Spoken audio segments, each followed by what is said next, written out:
நான் ஒரு கதை சொல்கிறேன், கேளுங்கள். அதாவது உலகத்தை படைத்தவன் தேவன் என்கிறார்கள். அந்த தேவன் உலகத்தை எல்லாம் படைத்து விட்டாராம். எறும்பு எண்ணாயிரம் ஜீவன், தாவரங்கள் எல்லா வகையும், மரங்கள் வகை எல்லாம் படைத்து விட்டாராம். கடைசியில் யோசனை செய்தாராம், ஒரு அபூர்வமான பிறவி ஒன்றை படைக்க வேண்டும் என்று நினைத்தாராம்.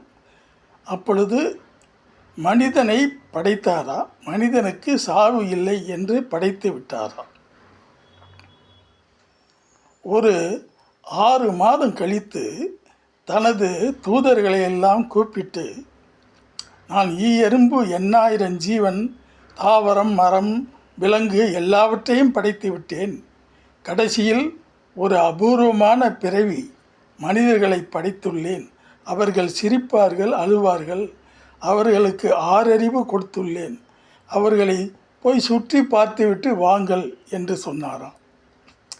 தூதர்களெல்லாம் போய் சுற்றி ஒரு 6 மாதம் சுற்றி மனிதர்களை எல்லாம் பார்த்திருக்கிறார். வந்து 6 மாதம் கழித்து தேவன் இறைவனிடம் வந்து அழுதார்களாம். ஏன் அழுகிறீர்கள் என்று தேவன் கேட்டாராம். நீங்களே இறைவனாக இருந்து கொண்டு 6 அறிவு கொடுத்து அழுகிறார்கள், சிரிக்கிறார்கள், உண்மைதான். ஆனால் 6 அறிவுக்கு உள்ள செயல்களை அவர்கள் எப்பொழுதுமே செய்வதில்லை.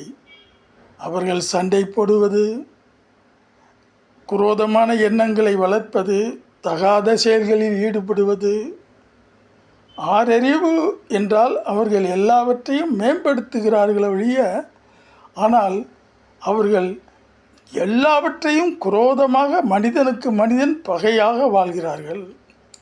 அவர்களை திருத்தவே முடியாது. அவர்கள் என்ன சொன்னாலும் கேட்க மாட்டேங்கிறார்கள். அவர்கள் தவறான செயல்களில்தான் ஆர்வம் காட்டுகிறார்கள்.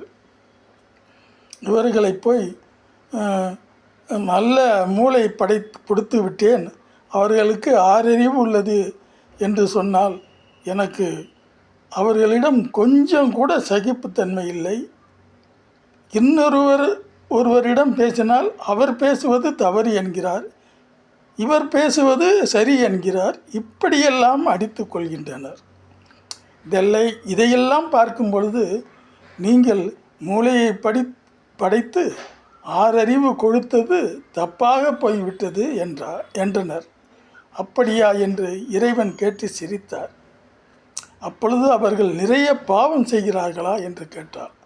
அவர்கள் செய்வது அவ்வளவும் பாவமாகத்தான் இருக்கிறது என்று சொன்னாராம் தேவர்கள்.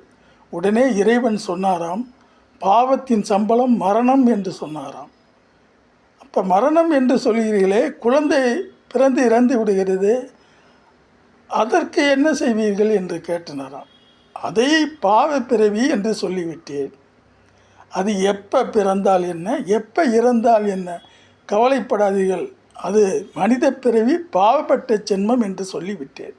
அதற்கு பிறகு அது எப்போ இறந்தால் என்ன, நீங்கள் ஏன் கவலைப்படுகிறீர்கள் என்று கேட்டுவிட்டாராம்.